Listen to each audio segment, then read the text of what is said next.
Good evening. Congratulations, first off. I want to ask you, you're obviously in your preparations for the U.S. Open at the moment, and I wanted to know, um, does your mindset change, being in that you're defending your first major title now? A little bit. Of course, winning such a big title is always going to leave a mark, and it left a huge positive mark on me. Now, more confident in my game, more looking forward for the things that I was doing well before the U.S. Open last year, and that I was doing them during the tournament, which helped me to play the way I played. And I'm feeling that's the 100% right path for me. And every training, every session, every match is now, of course, having a small part of it in there. And of course, it's never easy to put all the things together and always looking in the past. And as it's difficult to recreate those kind of moments, but that my mental part is definitely now a part of from winning the U.S. Open, and it's for sure helping me to prepare better for the tournaments and for the big tournaments especially. Okay, and then I want to ask you a bit about just Croatian tennis. We've seen this, it's not sudden by any means, but a surge of sorts. You have guys like Borna coming up and some guys before you as well. So I was curious about where you see your place within that, and also why is that occurring now?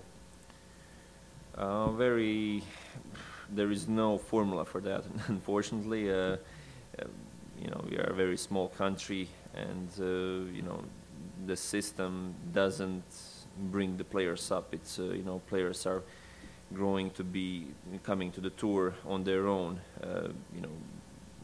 From the parents being very passionate about sport, or the kids being very, very competitive. And I think in Croatia we generally love to compete, and we love all sports, and I think that's bringing out the most of the kids. And depending, of course, on the generation, I think we are always going to have some kind of players, but until when, I have no idea. It's I think if the system would work, if the facilities would be better, and the federation, if it would be doing more for the young ones, I think would be even more players.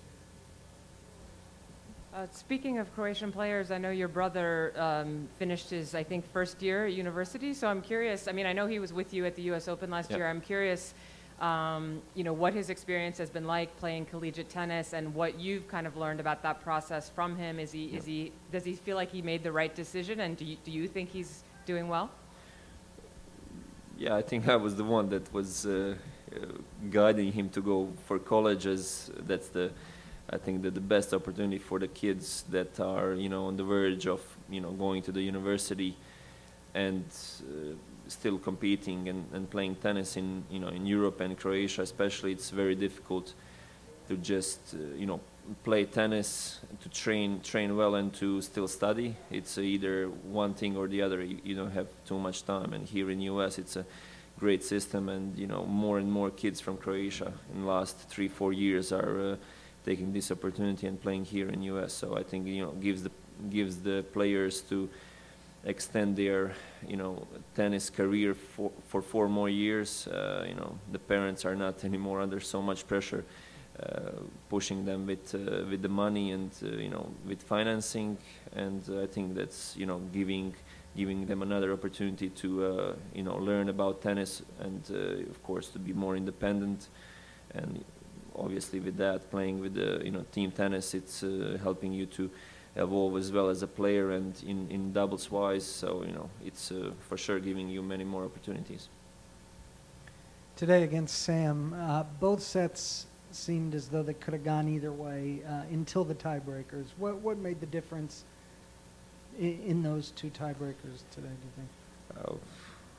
Well, especially in the first set, I haven't been on any games close to break Sam's serve. He was serving extremely well, and in the tie breaks I was very focused to try to put all the returns in and, try to be as focused as possible to make him play on his own serves. Luckily, in both tie breaks, I opened up pretty well with mini breaks, and that gave me a huge lead.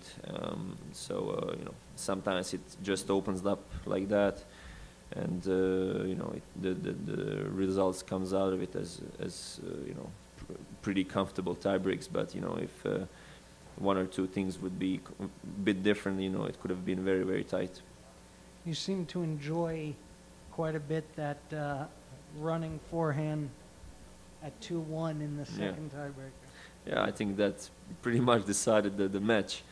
If it'd be breaking all the points in that, and that was, I think, very, very crucial to get that first mini break, go up a mini break up, and I was 3-1 from that moment. I knew that even if I would lose the next point, I would have two serves to go to make that to make the result spread.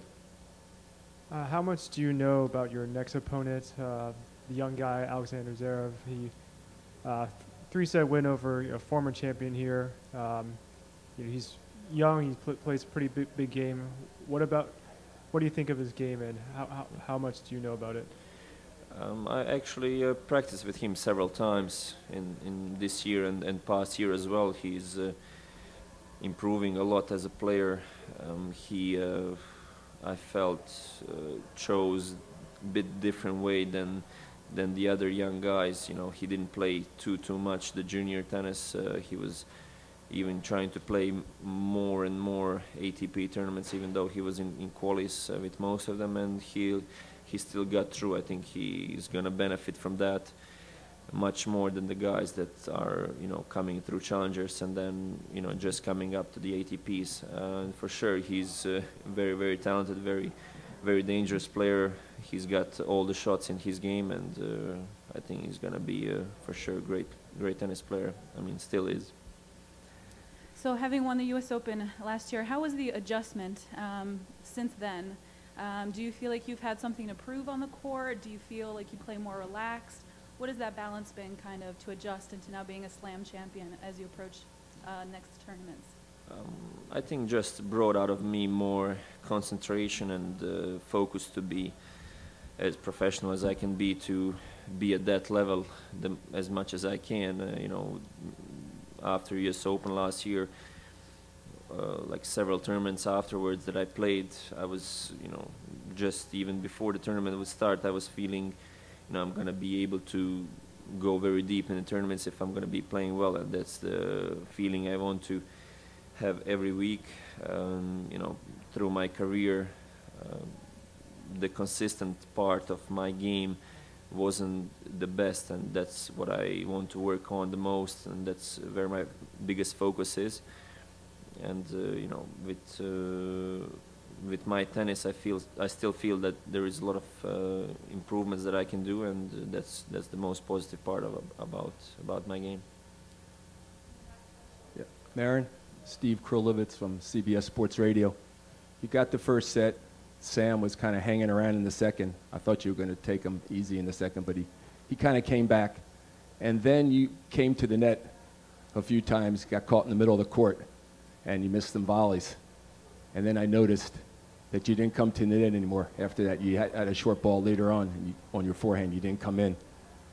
Is that a fair assessment, that you decided not to come in because he was hitting some good passing shots, and also you thought you could take him from the baseline in the rallies?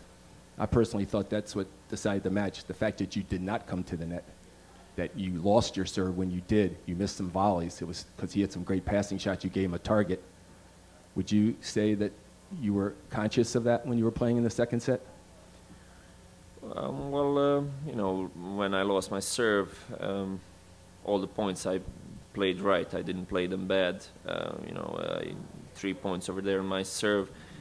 I was having a short ball and went for it, and Sam guessed all 3 times well and made 3 good passing shots. But later, of course, I was more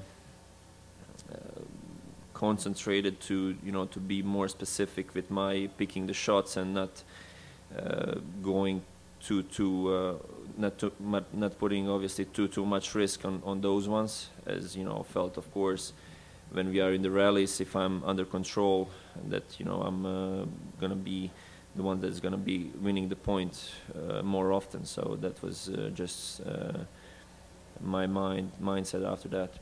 I know it's, yeah. No, it's difficult to play a guy like this because, you know, not only does he serve big, but then he just goes for crazy shots.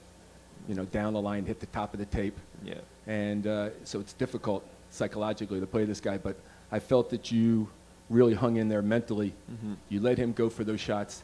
He played a high-risk game. That's the exact word that I wanted to hear. You said it, and you came away with the victory. Yeah.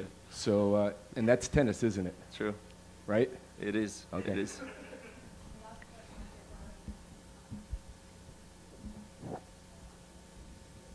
Have you and Goran had any conversations about the U.S. Open and what it might feel like to be there as the defending champion? Not specifically, really. I was, of course, we were now working in Croatia, preparing a few days, and for you know, my mindset was actually on these tournaments prior to the U.S. Open, as I felt, as I feel definitely that you know there is a lot of points on the table to win, and you know I'm pretty confident about my game, and of course you know I can still rise to the level, but you know U.S. Open is still far away. If I would be looking back last year at this moment, and you know the way I was feeling, I would say that yeah, I'm 30% better at the moment than last year the same days. And but you know it's never easy with tennis. You know, some days you can wake up and you can play unbelievable, and you know just you have to be focused in there and work well and wait for the right opportunities.